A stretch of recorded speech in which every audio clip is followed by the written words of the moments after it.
teacher. Okay, class, it's time for your library lesson. Okay, let's go.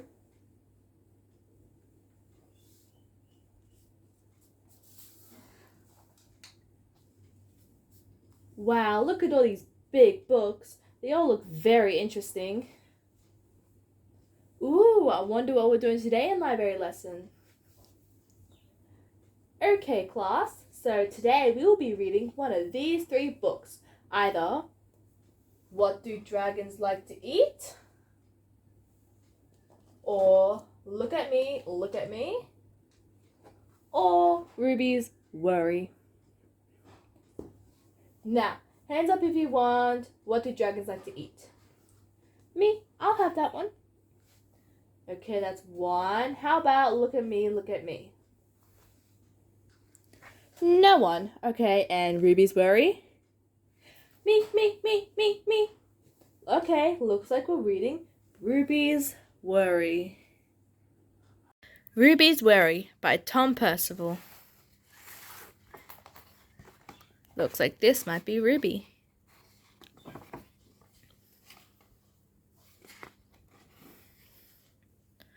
Ruby loved being Ruby. She loved to swing up high,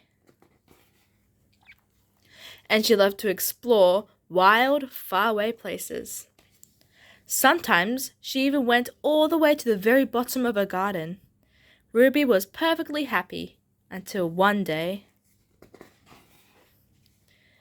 she discovered a worry. It wasn't a very big worry.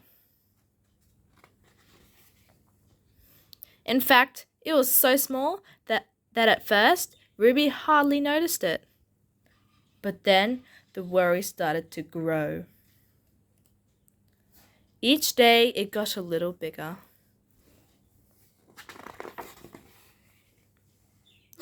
It just wouldn't leave her alone.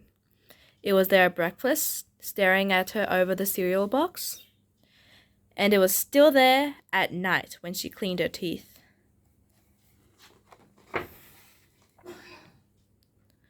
The funny thing was that no one else could see Ruby's worry, not even her teacher. So Ruby pretended that she couldn't see it either. She tried to carry on as if everything was normal, but it just wasn't.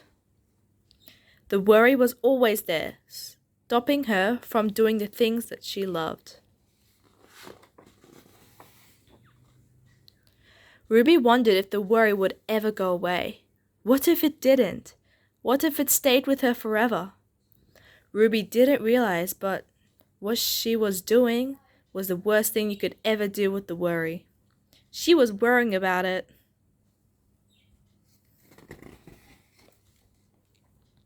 Now the worry was enormous. It could barely fit in the kitchen at tea time. It filled up half of the school bus. And it took up whole rows at the cinema. The worry became the only thing that Ruby could think about, and it seemed like she would never feel happy again. Then, one day, something unexpected happened. Ruby noticed a boy sitting alone at the park. He looked how she felt, sad. And then she noticed something else. Something hovering next to him. Could it be a worry? It was. Ruby realized that she wasn't the only person with a worry after all. Other people had them too. She asked the boy what was on his mind, and as he told her, the strangest thing happened. His worry began to shrink.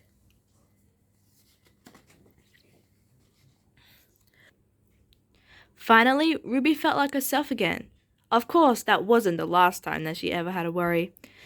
Everyone gets them from time to time. But now that she knew how to get rid of them, they never hung around for long. And that's the end of Ruby's worry. So, So, how did you guys like that story? I'd like everyone to rate it out of 10. I think that was a really good story, and I could relate to that a lot. I'd give it a 9 out of 10. Yeah, I could relate to it a lot too. I think it should be a 10 out of 10. It's pretty tricky. 10 out of 10. Yep, 10. That's great. You all gave it pretty much a 10 out of 10. So, I think it's time for you to all go back to class now. See you next week. Bye. Bye.